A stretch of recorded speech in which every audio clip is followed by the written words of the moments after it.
dahil sa manipis na supply ng kuryente. Ilapit ang serbisyo ng Kapitolyo sa mga barangay. Prioridad daw ni Governor Delta sa kanyang ikalawang termino. At 100 piso kada litro ng diesel, gas at kerosene, posible raw ayon sa Department of Energy.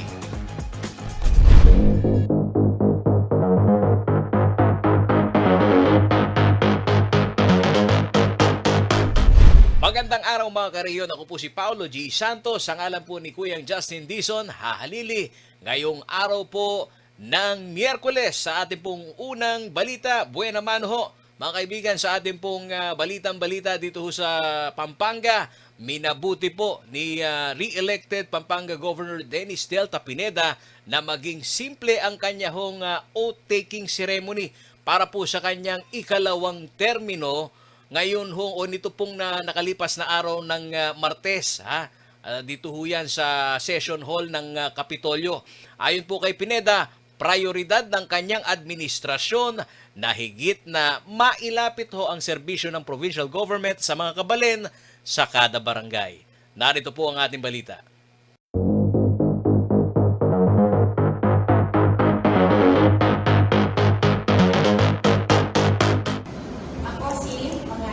Ako si Dennis G. Pineda ng Lubao, Pampanga na inilagay sa katungkulan punong nalawigan ng Pampanga. Pinili ni Pampanga re-elected Governor Dennis Delta Pineda na sa session hall na lamang ng Sangguniang Panlalawigan isagawa ang seremonya ng kanyang oath-taking tanghali nitong June 21, 2022. Ang mga itinuturing nitong VIPs ay ang mga department heads ng Kapitolyo at ilang miyembro ng Sangguniang Panlalawigan. At upang hindi na makaobliga ng iba at maantala ang trabaho sa Kapitolyo, ang kanyang ina na inspirasyon umano sa larangan ng public service ang nag-administer ng kanyang panunumpa. Hindi naman hulingid sa mga Kapampangan yun. Sinanay pa rin ho ang naging pundasyon ko at siya pa rin ho ang tinitingala ko. So, kaya siya pa rin ho ang pinili ko na mag-administer ng oath ko. Although hindi ko na ginawang malaking okasyon at simple na lang po yung mga kasama nating katrabaho dito sa Kapitolyo, halos sila po yung mga kasama natin. At kasi tuloy-tuloy lang din naman ho yung trabaho.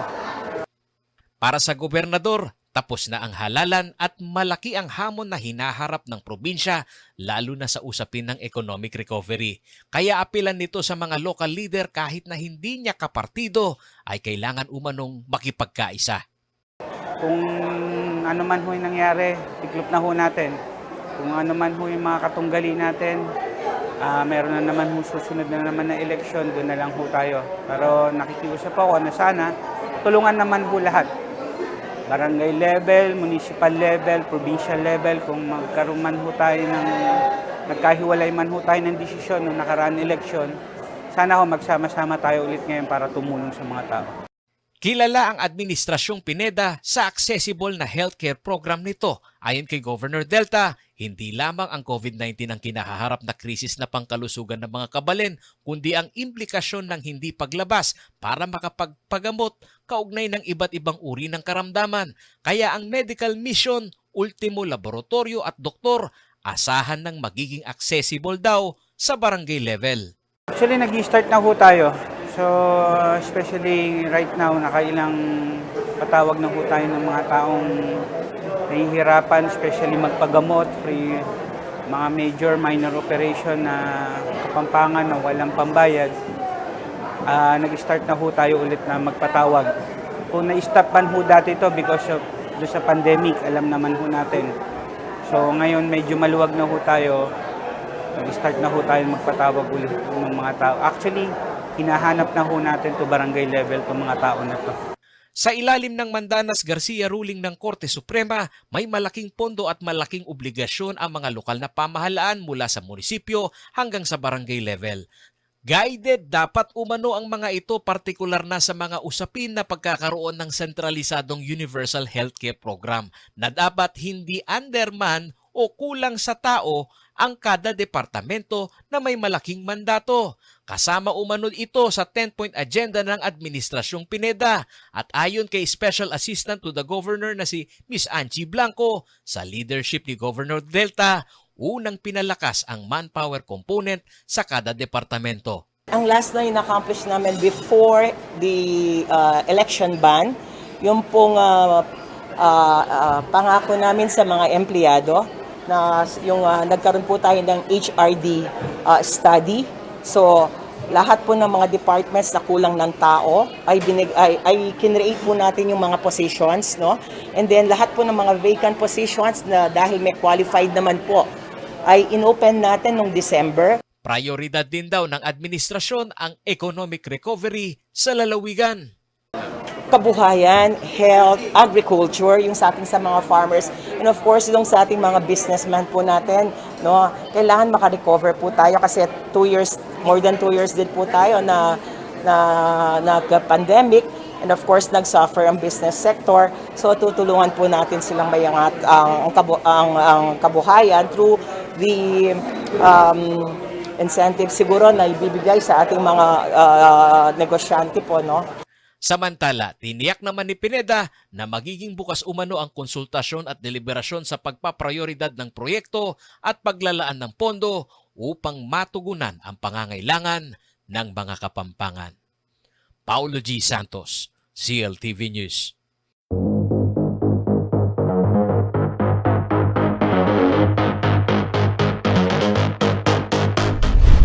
Sa iba pong mga balita, naniniwala si Partido ng Federal ng Pilipinas Central Luzon Chapter President Architect Andy Gulapa na hindi mapag-iwanan ng rehiyon dito sa usapin ng countryside development sa ilalim ho ng Administrasyong Marcos Jr. Umaasa naman ang Pampanga Chamber of Commerce and Industry Incorporated o PAMCHAM na magkaroon ho ng political will ang susunod na Pangulo para ho maging rasyonal ang pagbabudget sa kada rehiyon ng bansa. Narito po ang balita.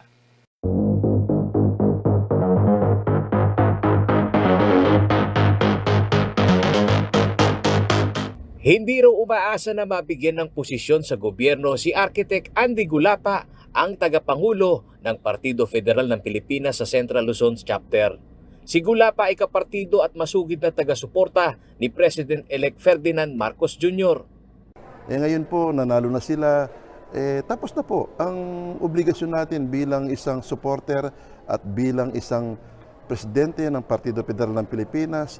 Kung sakasakali po ay i-offer tayo ng ibang mga posisyon, ako po naman sa ngayon masasabi ko tatampaw, hindi po ako interesado sa posisyon. Ang interest ko po ay para gumanda ang ating bayan. Doon sa posisyon, palagay ko, kung bibigyan man tayo, palagay ko, tatanggihan natin.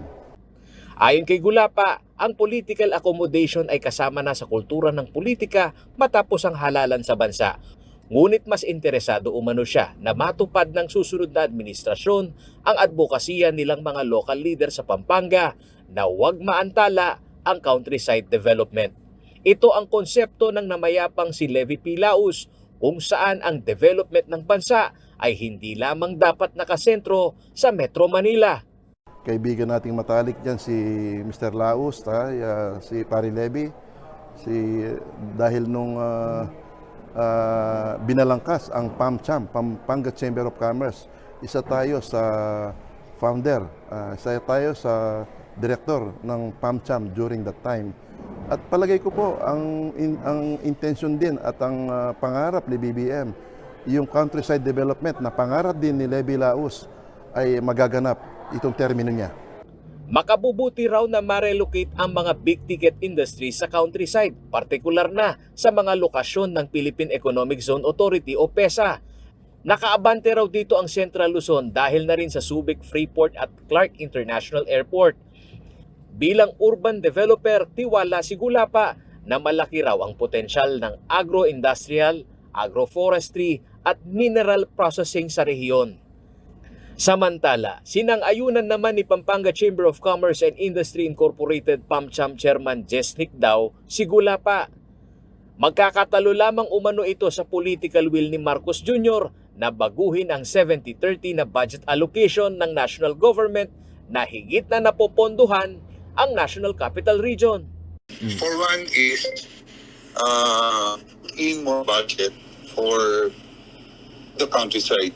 You know very well that 70% of infrastructure projects are for Metro Manila. Ang ibig sabihin nun, you're trying to solve a lot of problems in Metro Manila, like traffic and all of that, no? Housing sa Metro Manila, traffic sa Metro Manila. And 70% of, for the last, I don't know how many years, government has been spending that much for Metro Manila. And only 30% goes to countries out to the regions. Beneficial daw sa mayorya ng mga Pilipinong umaasang makababangon sa krisis dulot ng pandemya kung ang distribusyon ng development ay hindi lamang sa National Capital Region. Ayon kay Nick daw, malaking porsyento rito ay ang mga micro, small, medium enterprises o MSMEs. Kaya kung lalaki ang mga industriya sa rehiyon ng bansa, ay bubuti ang takbo ng lokal na ekonomiya. Support yung countryside development. That will be beneficial to the businessmen outside of Metro Manila, especially.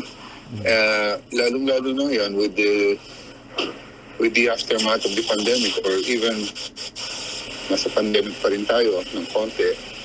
Ang most affected na mga sectors sa business ay yung MSME, yung micro, small, and medium. And these are the businesses that we are now helping and supporting, kasi nga silang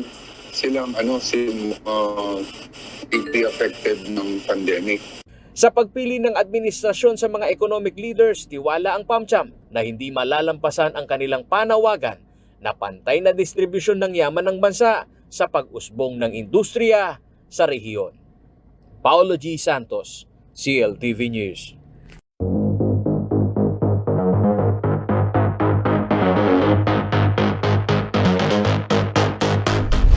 Sa iba pong mga balita, isinailalim na sa yellow alert ang Luzon Grid dahil ho sa manipis na supply ng kuryente nito pong nakalipas na araw ng Martes o June 21. Bunsod ito ng force outage na nararanasan ng ilang power plant na nagresulta ho ng insidente ng blackout sa ilang bahagi ng Metro Manila at Luzon.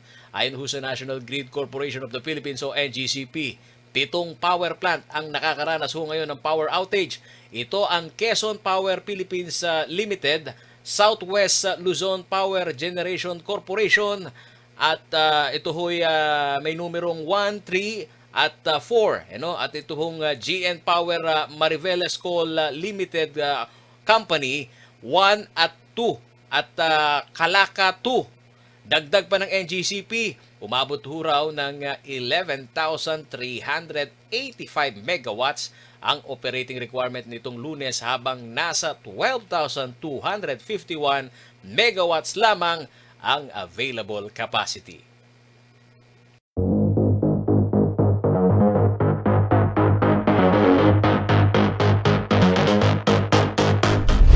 Sa pagbabalik ng CLTV Balitaan, higit 40,000 benepisyaryo ng 4P sa Central Luzon graduate na sa programa. 100 piso kada litro ng diesel, gas, kerosene, posible raw ayon sa DOE.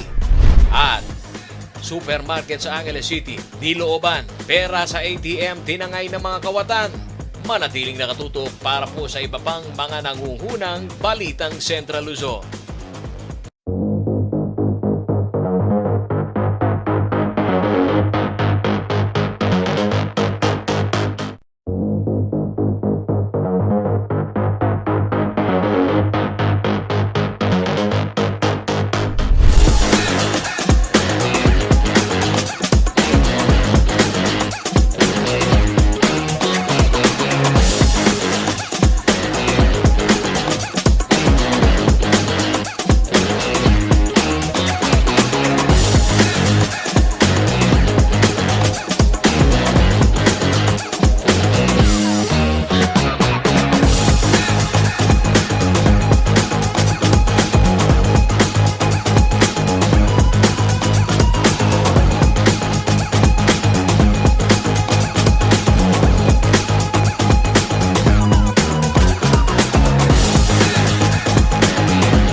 ang CLTV Balitaan. Umabot na umano sa higit na 40,000 na benepisyaryo ho nitong 4-piece ng DSWD sa Central Luzon, mga kaibigan, ang nakapagtapos dito sa programa. At binigyan din naman ho ng Department of Social Welfare and Development o DSWD Region 3 na bawat slot na nababakante ay pinapalitan ng bagong benepisyaryo.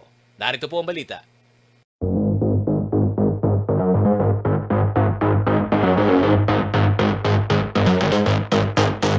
Isa ang Central Luzon sa mga lugar kung saan unang ipinatupad ang Pantawid Pamilyang Pilipino Program o 4-piece ng Department of Social Welfare and Development noong 2009. Kung susumahin, nasa 13 taon na ang implementasyon nito sa rehiyon. Ngunit nilinaw ng DSWD Region 3, aabot lamang ng 7 taon ang pinakamatagal na pwedeng maging benepisyaryo nito.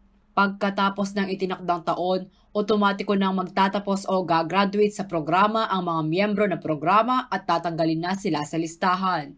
Gayunman, hindi lamang ito ang basihan para gumraduate sa 4-piece ayon kay Reiner Grospe, ang Information Officer ng DSWD Region 3. Kasi ang Pantawid Pamilyang Pilipino Program ay basically para siya sa educational assistance and health.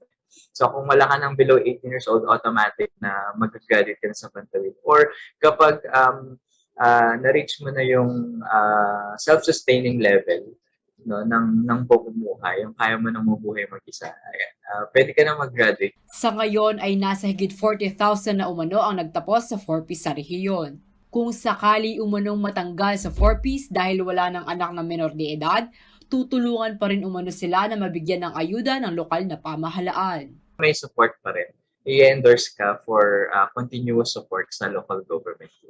Paliwanag pa ni Grospe, sa bawat slot na mababakante ay mayroon umanong ipapalit na benepisyaryo na na-assess na ng kagawaran.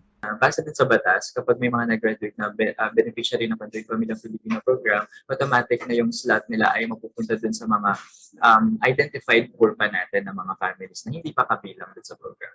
Ang 4-piece na isang conditional cash assistance program ng bansa ay programa para sa mga pinakamahihirap na pamilya.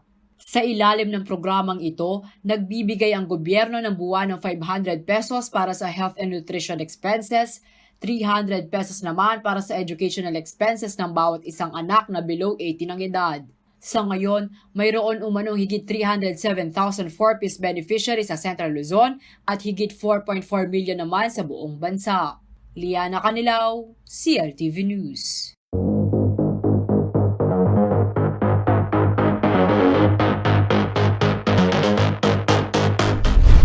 Sa iba pong mga maiinit na balita, kapit mga motorista, hindi raw malabong umabot ho sa 100 piso kada litro itong presyo ng iba't ibang produktong petrolyo. Ayon po yan sa Department of Energy o DOE. Nitong Martes muling nagpatupad ho ng dagdag singil ang mga oil company sa ikatlong sunod na linggo. Narito ang balita.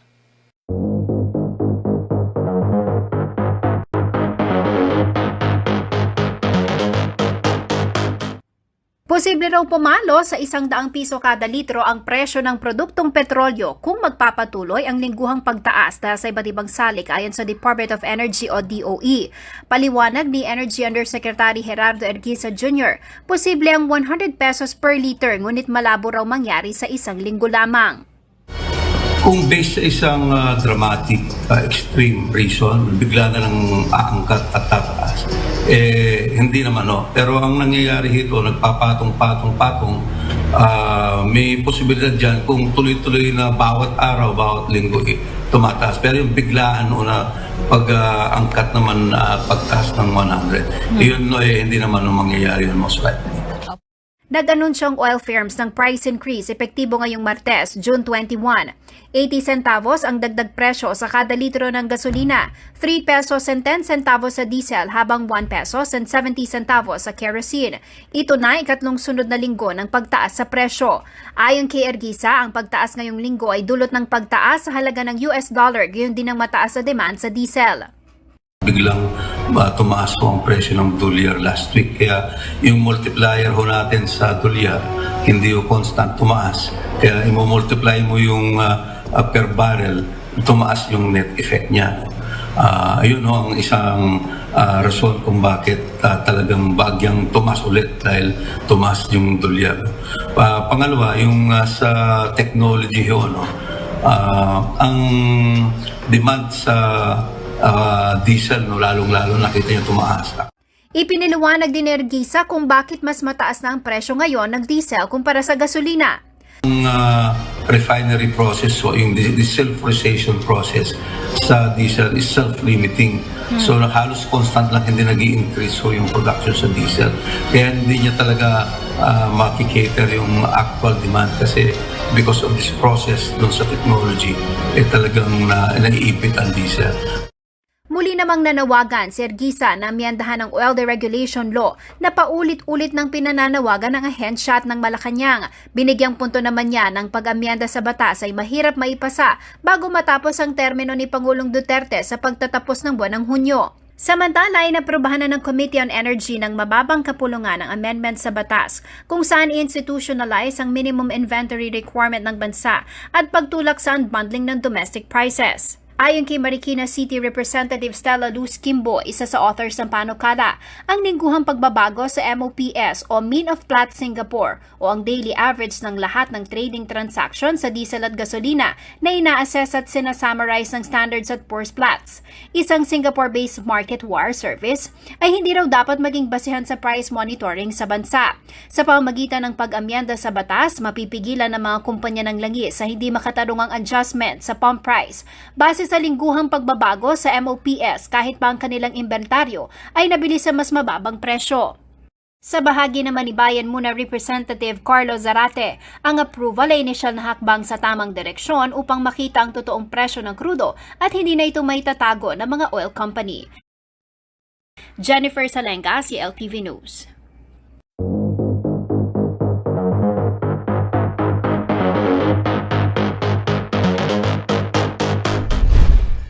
Police report naman po tayo mga karehiyon, isang supermarket dito ho sa area ng Barangay Santo Domingo, Syudad ng Angeles, ang pinasok ng mga kawatan. Dumaan ho ito sa manhole, ito hong mga sospek at binutasan ang sahig ng establishmento. Dumaan ho dun sa maliit na butas. Patuloy na iniimbestigahan ho ngayon ng Philippine National Police ang krimen at inaalam kung magkano ang nakuhang pera mula ho naman dun ho sa tinarget nilang ATM na nasa loob mismo ng supermarket. Tumanggi munang magbigay ng karagdagang impormasyon ang Angeles City Police Office upang magbigay daan sa ginagawa nilang investigasyon.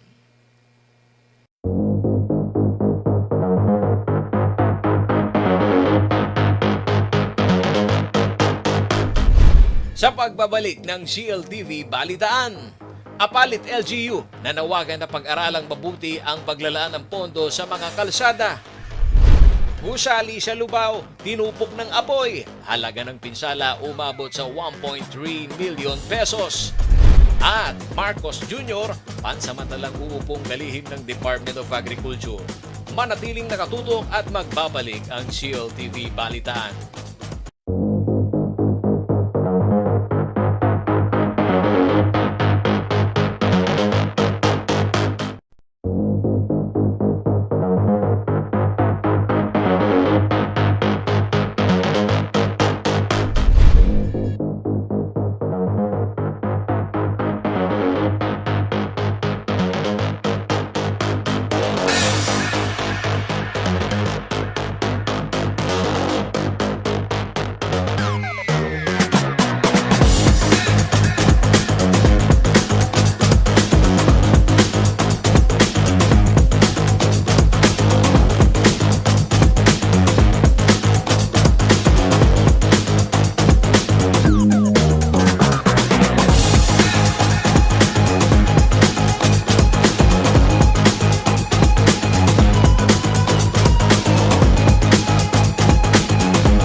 Bumalik ang CLTV Balitaan. Nanawagan ho ngayon itong lokal na pamahalaan ng Apalit, Pampanga na pag-aralang mabuti ang paglalaan naman ho ng pondo sa mga proyekto na pang-infrastruktura gaya ho nitong kalsada. Ito'y matapos hong sabihin ng Department of Public Works and Highways o DPWH na wala ng budget para sa pagsasaayos ho ng mga sirasirang bahagi ho ng MacArthur Highway sa naturang bayan. Narito ang balita.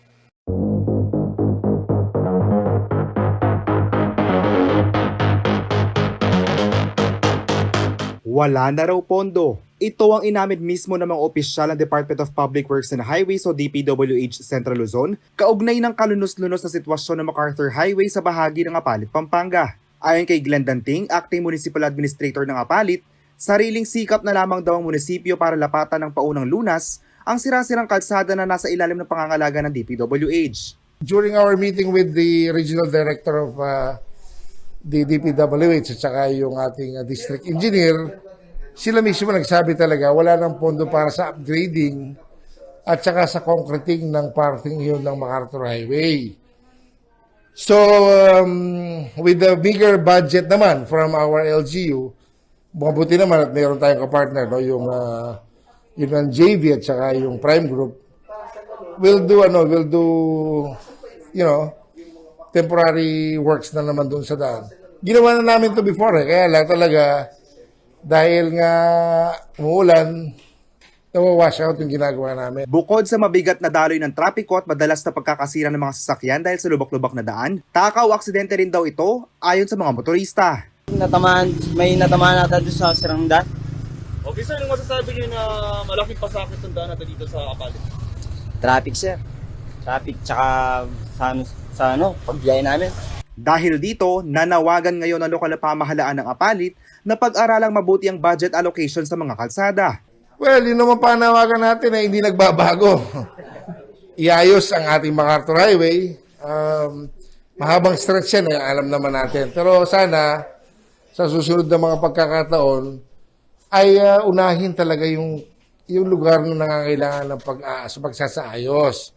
So maybe our humble suggestion sa ahensya ng DP ay i-review yung mga daan na nakalagay sa funding, no? Kung isa kasi may mga portion dyan ng MacArthur na ginagawa na nila, hindi pa naman dapat gawin. So first things first, alin ba ang dapat unahin? Samantala, sinubukan ng CLTV News na kunan ng pahayag ang DPWH Region 3, subalit hindi kami pinaunlakan. JM De Jesus, CLTV News.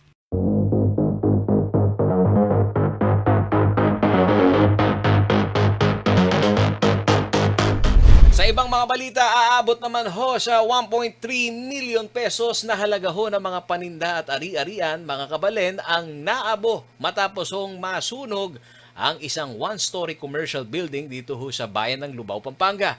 Patuloy pa ho ang isinasagawang investigasyon ito pong Bureau of Fire Protection o BFP sa naging sanhi ng insidente. Narito ang balita.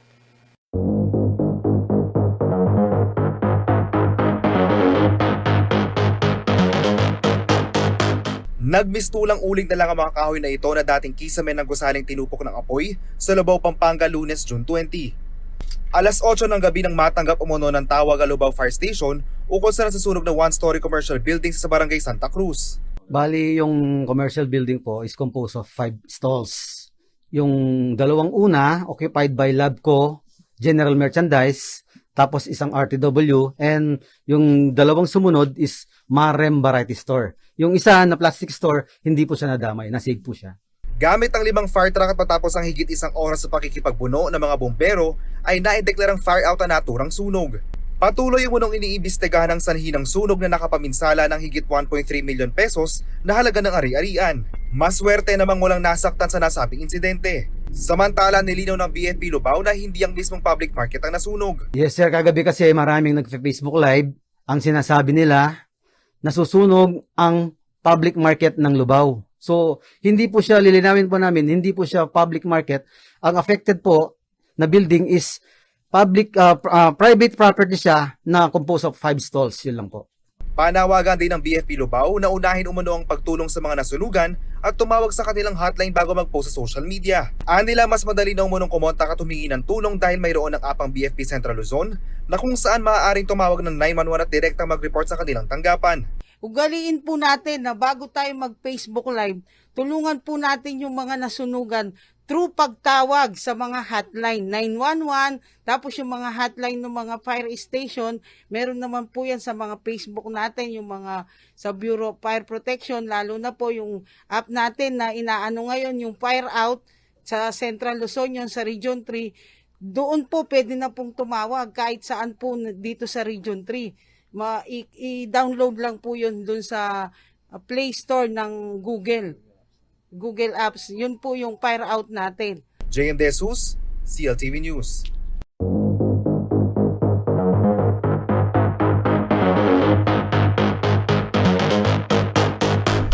Sa iba pa pong mga malalaking balita, upang matugunan huraw itong problema sa food supply ng bansa, pansamantalang uupo bilang kalihim mga kaibigan, mga karehiyon sa Department of Agriculture si President-elect Ferdinand Marcos Jr. sa pagsisimula po ng kanyang termino itong darating June 30. Ayon po kay Marcos Jr., nais bigyang pansin at paghandaan ng kanyang administrasyon ang tumataas ho na presyo ng pagkain bilang resulta ho nitong outside forces kung tawagin na nakakaapekto naman ho sa food supply ng bansa. Narito ang balita.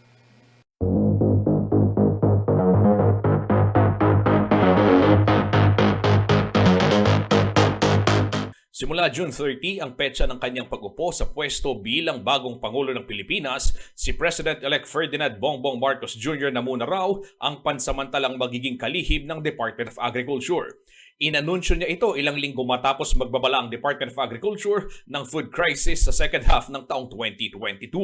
As to agriculture, I think that the problem is severe enough that I have decided to take on the portfolio of Secretary of Agriculture, at least for now. And at least until we can reorganize the Department of Agriculture in the way that it will make it ready for the next years to come. Hindi naman ito bago sa kasaysayan ng pangungobyerno. Kabilang sa mga naging Pangulo ng Bansa na nagsilbi rin bilang Cabinet Secretaries si dating Pangulong Carlos Garcia bilang Finance Chief noong 1957, ang ama ni Marcos Jr. at diktador na si Ferdinand Marcos Sr. bilang Defense Secretary sa kanyang unang 13 buwan sa termino noong 1965, Joseph Estrada bilang Interior Secretary mula 1998 hanggang 1999, Gloria Macapagal Arroyo bilang Acting Foreign Affairs Secretary noong 2002 at dating Defense Chief noong 2003, 2006 at 2007, at si Benigno Aquino III naman bilang Interior Secretary noong 2010. Sinabi ni Marcos na nais bigyang pansin at paghandaan ng kanyang administrasyon ang tumataas na presyo ng pagkain bilang resulta ng outside forces na nakaapekto sa food supply. Marami tayong mga kailangang palitan, marami tayong mga medyo naging mga iba't ibang opisina na hindi na masyadong nagagamit o kailangan ng i-retool para sa post-pandemic. Dahil nga iba na yung ating ginagawa ngayon. Hiningi rin daw ni Marcos sa kanyang incoming cabinet members na gumawa ng economic forecast para sa nalalabing taon. Ito'y upang mapaghandaan ang sitwasyon na may kinalaman sa food supply.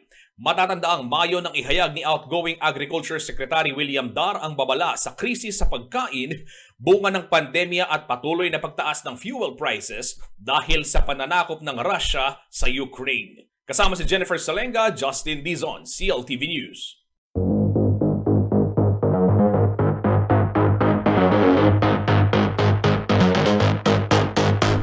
Sa pagbabalik ng CLTV Balitaan, penalty para sa mga hindi nakakabayad ng housing loan sa SSS, pwedeng tanggalin hanggang June 30.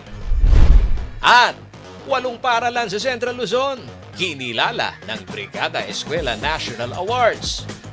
Manatiling nakatutok at magbabalik ang CLTV Balitaan.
Nagbabalik ang CLTV Balitaan. Pabatid po sa mga miyembro ng Social Security System na may housing loan at hindi pa nakakabayad. Maaari pong tanggalin ng penalties na dapat po ninyong bayaran sa ilalim ho ng Housing Loan Penalty Condonation Program ng ahensya. Kung papaano ang magiging proseso ho nito, pakinggan po natin ang balita.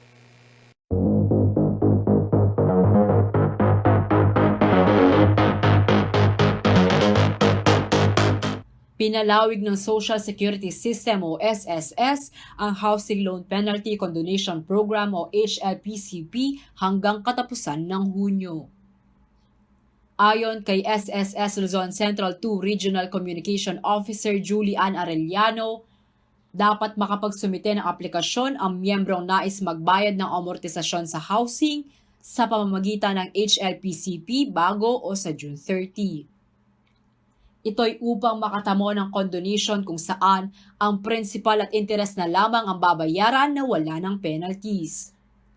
Bukas ang HLPCP para sa mga miyembro ng SSS na hindi pa nakapagbayad ng housing loan kahit gaano man katagal.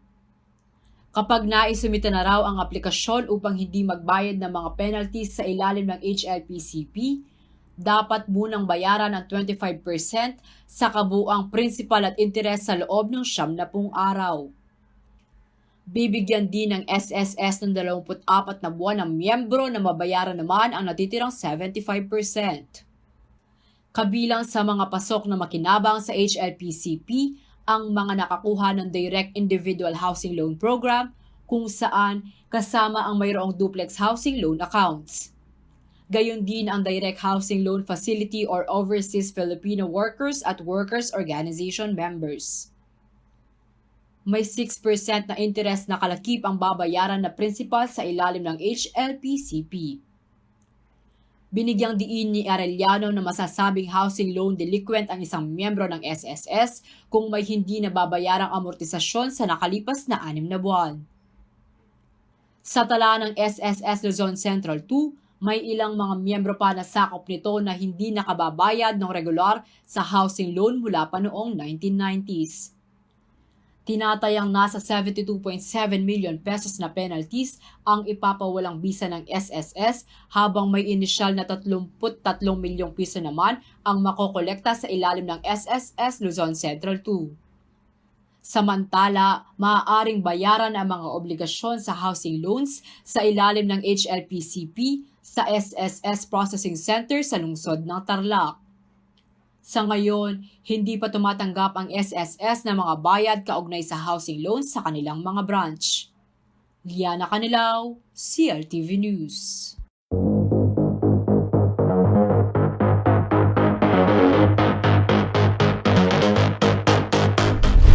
Sa ibang malalaking balitang Central Luzon, binigyan ho ng parangal ang 8 paaralan dito ho sa Central Luzon sa isinagawang Brigada Eskwela National Awards. Dito ho kinilala ang kanilang mahusay na implementasyon ng programang Brigada Eskwela na siyang nagresulta sa magandang transformasyon ng mga pasilidad sa kabila ho nitong pandemya.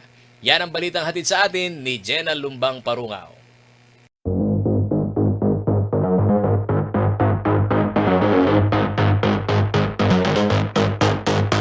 Matapos ang 2 taon, isinagawa nitong ika-20 ng Hunyo ang face-to-face na Brigada Eskwela National Awards sa Iloilo City Convention Center. Ito ang taunang pagbibigay parangal sa mga DepEd schools na mahusay ang implementasyon ng Brigada Eskwela at makikita ito sa transformasyon ng paaralan noong 2021. 8 sa mga eskwela sa Central Luzon ang kinilala sa nasabing parangal bilang Best Implementing Schools. Sa kabila ng distansya sa pagitan ng Central Luzon at Western Visayas Region, dumalo ang mga awardees ng rehiyon sa pangunguna ni DepEd Region 3 Director May Eclar. Ang mga pinarangalan ay ang Niño Elementary School sa Cabanatuan City, Bantug Elementary School sa Science City of Muñoz, parehong sa Nueva Ecija, Maria Aurora Central Luzon at Obligasyon Integrated School sa Aurora, Antonio G. Llamas Elementary School at Nagbalayong National High School sa Bataan, Galvan High School sa Nueva Ecija at Virginia Ramirez Cruz National High School sa Bulacan, Your effort and initiative in engaging our education stakeholders and partners have gone a long, long way to support the best Philippine education. Let us keep the fire burning and sustain the partnerships we build to push for quality education for all Filipino learners. Ang Brigada Eskwela ay isang programa ng Department of Education bago ang pasukan kung saan nagtutulong-tulong ang komunidad para sa kahandaan ng mga paaralan. Isinagawa ang Brigada Eskwela noong August 3 to September 13 nitong 2021 sa kabila ng pandemya. Brigada Eskwela provides us with the opportunity to address learning resource gaps and prepare the schools for the start of classes by performing minor repairs as well as beautification. Samantala, tumanggap din ng special awards ng 20 Schools Division Officer ng rehiyon. Ito ang Best School Community Home Partnerships, Best Home Learning Space, Best Partnership Engagement Activity, Best Brigada Eskwela Collaboration at the School District, and Most Prepared Schools. Liana Canilao, CLTV News.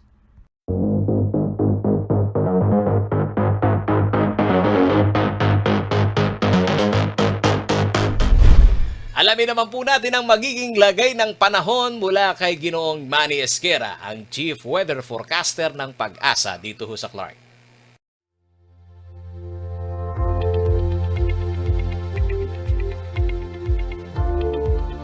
Narito po magiging taya ng panahon sa susunod na 24 oras. Isang low pressure area po ang namataan ng Pag-asa at ito po ay namataan sa vicinity o sa lugar po ng Puerto Princesa City, Palawan. Ito po ay nakapaloob sa tinatawag nating Intertropical Convergence Zone na nakakapekto naman po dito sa Palawan hanggang Mindanao. Kaya po ang Cagayan at Quezon magiging maula po ang papawirin. Meron pong mga kalat-kalat na mga pag-ulan, pagkidlat at pagkulog dulot po ng LPA o low pressure area. Samantala po ang Occidental Mindoro, Palawan, Eastern Visayas, Caraga at Davao Region ay magiging maulap po ang papawirin na meron din po inaasahang mga kalat-kalat na mga pag-ulan, pagkidlat at pagkulog dulot po ng LPA at ng ITCZ. Ang Metro Manila po at nalalabing bahagi pa ng bansa, kasama na po dito ang Pampanga, ay magiging bahagya hanggang sa kuminsan ay magiging maulap din po ang papawirin. Meron lamang po inaasahang mga pulo-pulong mga pag-ulan, pagkidlat at pagkulog dulot po ng localized thunderstorm. Pinag-iingat po ang lahat dahil madalas po ay meron na po mga tinatamaan ng kidlat. Kaya kung kumikidlat po o kumukulog ay manatili lang lamang po sa loob ng tahanan kaya para makaligtas. So ito po ay isang payo natin. Doon naman po sa mga lugar na ng yelo, ito po ay natural lamang dahil nagkaroon po sila ng thunderstorm doon. So kasama po ng thunderstorm ang malakas na hangin, malakas na ulan, pag-ulan ng yelo o hailstorm at kasama na rin po dito ang pagbuo ng isang ipo-ipo o tornado. Pinag-iingat po ang lahat.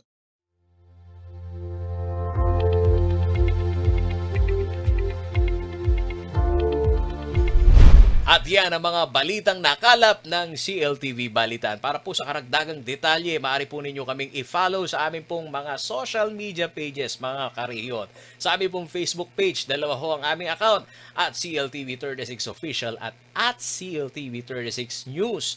Sa aming pong Twitter account, at CLTV36, at sa amin pong Instagram. Huwag ho ninyong kalimutan, ito pong at CLTV36 Official dahil lahat ho ng mga balita inyong matutunghayan dyan. Kung nais naman po ninyong balikan ang mga programa dito ho sa CLTV, pwede po ninyong bisitahin po ang aming pong YouTube channel at CLTV36 Official at ang aming pong website www.cltv36.tv. Mapapanood din po ang mga programa sa CLTV nationwide via Signal Channel 115 at sa ating pong 39 cable partners. Kasama po ang buong puwersa ng CLTV News and Current Affairs. Ang alam po ni Kuya Justin Dizon. Ako po si Paolo G. Santos. Magandang araw.